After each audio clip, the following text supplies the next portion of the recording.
Good afternoon, welcome back to the show. 12:50 is the time. Let's talk about school. I'll take you back, but you remember when Tony Blair came up with this great idea that kids who were basically very badly behaving, even violent in school, should not be expelled? That worked out really well when another 29 kids in the class of 30 basically lost their education as well as that kid. Well, this Labour government has come up with the same madness as well. Schools going to be told to stop sending suspended pupils home from school under their plan, setting children at school in England will no longer be routinely sent home by default when they get into trouble, as if that happens all the time anyway. You have to do quite a lot to get suspended from school, but they will need to be kept not necessarily in that classroom but in school rather than roaming the streets, possibly becoming involved in crime or just sitting on their phone or at home with their parents, who may well be part of the problem. Is that a solution? No. Let's talk to Tim Clark. He's a former head teacher. Afternoon to you, Tim. Afternoon, Julia. Sorry, good to see you. Mr. Clark, sorry. Sit up straight, everybody. Straighten your tie. The head teacher basically told, look, if their kid is disruptive, if they're violent, you can take them off the premises. Otherwise, you're going to have to keep them at school, but not in the classroom. So presumably they have to find another room for these kids and someone to supervise them. Is that even vaguely practical? Okay, well, it is. I am very worried about this, and I endorse everything you said in your introduction. But I think this is actually a lazy policy, because what it's basically saying, kids are badly behaved, the schools have got to deal with it. And the reason why it's lazy is because so far we've seen no other suggestions or options open to schools. And if what the government was saying, look, we're going to do this for schools, give you these extra staff to look after these difficult kids, give you extra facilities, you said about withdrawing them from lessons, fine, but schools need space to do that. They need staff to supervise them. And this is why I say it is a lazy policy. But I just make two or three general points. The first is, I totally endorse your first point. Yes, tens of thousands of kids are suspended. That is worrying. But 9 million kids are not suspended.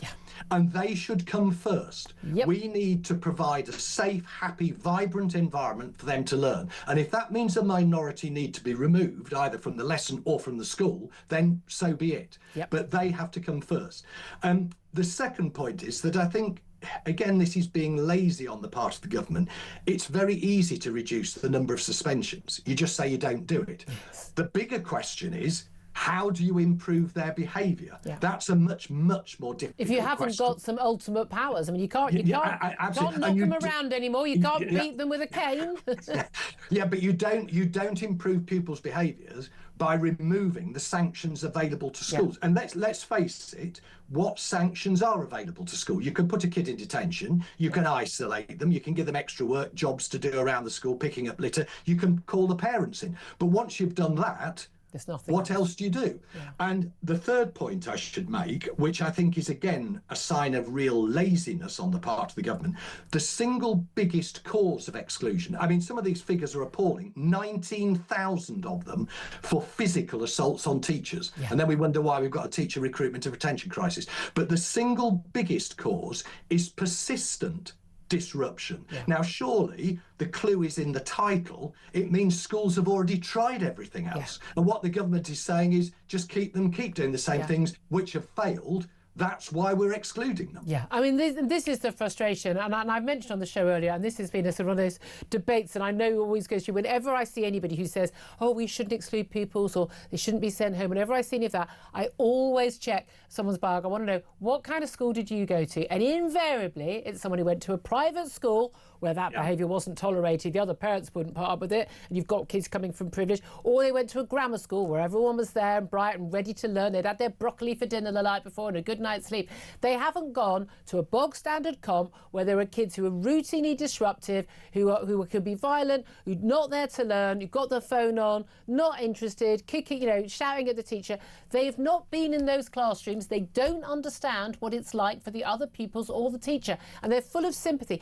And we probably should be full of sympathy for the kids who are acting up, because they largely come from every bad child deserves lives. An education. Every child deserves an education. But it can't be a problem for the other 29. But not at the expense of the others. And I'd be having been the head of a comprehensive and of a grammar school, I'd be careful what you say about grammar schools, because they have no additional powers over discipline over their pupils than any school. It's about the children who turn up to school. Yeah, absolutely. And the parents' attitude.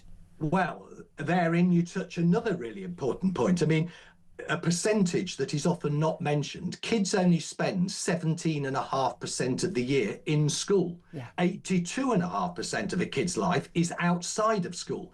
Now, I'm not saying schools don't have a role to play. They have a crucial role to play. But if you really want to improve behaviour, you have to consider what goes on outside of the school gates. Yeah, oh look, you only have to look around and see what kids are getting away with their parents to wonder why. Of course, they don't expect to sit down and shut up and be told what to do by their teachers, or to be respectful, because they're not expected to do that at home. But this thing, what is the solution? Because realistically, a lot of these children, they need extra help. We need intervention from a very early age. We're getting kids who are being suspended at primary school. Imagine a kid being suspended from primary school for violence, and it's mind blowing. But we need very early intervention, and that costs money. That takes time. Absolutely. But realistically, some of these kids' home lives, they need to be out of their homes. Yeah, they do. I mean, that is certainly true of many kids. I think there are a number of things. It isn't all negative. No school can or should be run purely on sanctions. No. Sanctions are crucially important, but I've always believed in a very happy, vibrant school. Extracurricular activities, sport, music, drama. Get the kids involved. Get the kids wanting to be in school. Pastoral care, counselling, mentoring. All of those things have a really positive role to play. But as you say, they cost money. And at the moment, many schools are reducing staff to balance the books. Yeah. That's where, the government should be looking. Can we provide additional staff? Can we provide additional facilities? I mean, in my second school in London, we had an isolation room. Yeah. That had to be staffed. Well, a small school might not have room for that. Or the member of staff. Mr. Clark, it's been fabulous talking to you. Thank you so much. Really appreciate it. You'd send your kid to one of his schools, wouldn't you? Absolutely. Former head Tim Clark there.